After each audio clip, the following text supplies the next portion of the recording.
Hey everyone, it's Brennan the Paleo Dude here with another figure review. Today we'll be taking a look at the new Papo models, Stegosaurus and chilesaurus.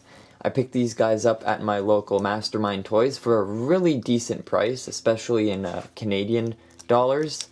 Got this guy for 17, and I got the Stego for I think 25, and it's absolutely beautiful. I've been wanting to pick up some of the herbivores from this new repaint lineup, and I recently got, what was that one?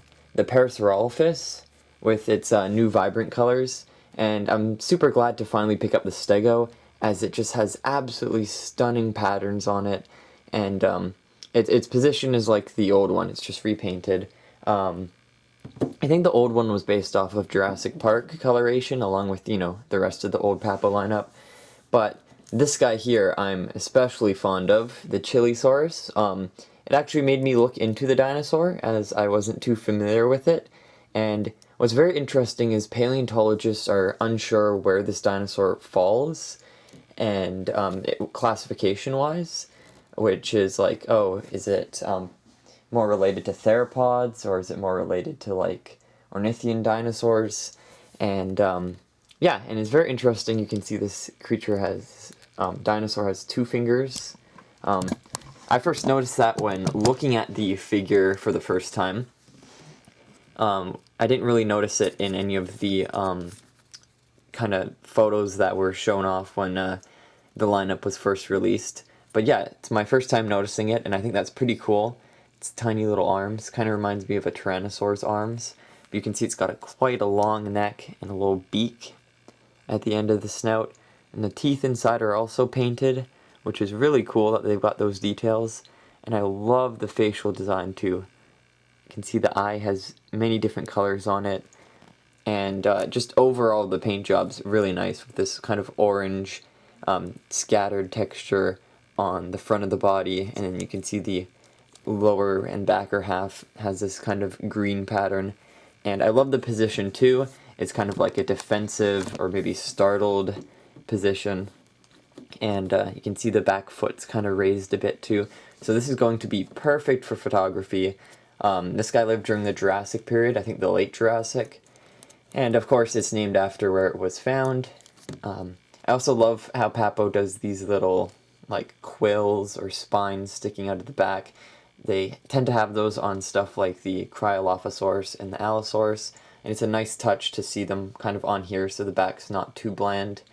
So now we can take a closer look at the Stegosaurus.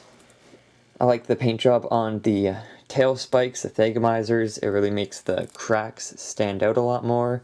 And the plates have beautiful detailing on them. The scales are really nicely done on each of them.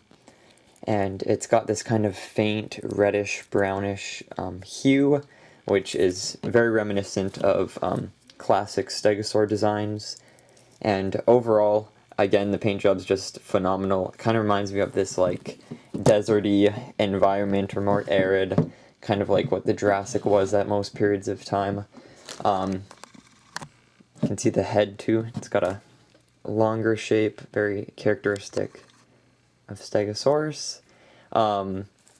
Shorter tail, held upright.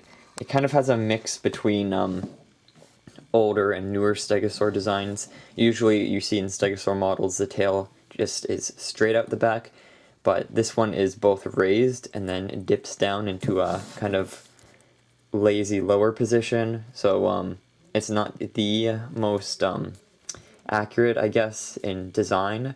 But again, since it's so reminiscent of Jurassic Park or Jurassic World, and it just kind of fits well with the rest, I don't really criticize it too much for its body proportions or positions or whatnot. It's just such a beautiful shelf model, and hopefully I can get the rest of the line. I'm looking to find the Gorgosaurus next, as I've got the Acrocantho and a few others. So yeah. Usually for these smaller figures, they had the new, what was it, Stygimoloch. I think that guy was like 20, 30. It was quite expensive for its size, and it was lacking that articulation that most of these figures have. So I'm not sure why it was more than this one, but I'm just glad that this guy was cheap in comparison because this was definitely on the list. I'm very curious as to what other unique species Papo might be coming out with next, and yeah, so I'm very glad that they added this new species to their lineup and also gave some older figures some fresh new repaints, and so collectors could collect or get their hands on this mold once again. So yeah, hope you guys enjoyed this video, and if you want to see more model content like this, be sure to subscribe, and I hope to see you in the next video. Bye-bye.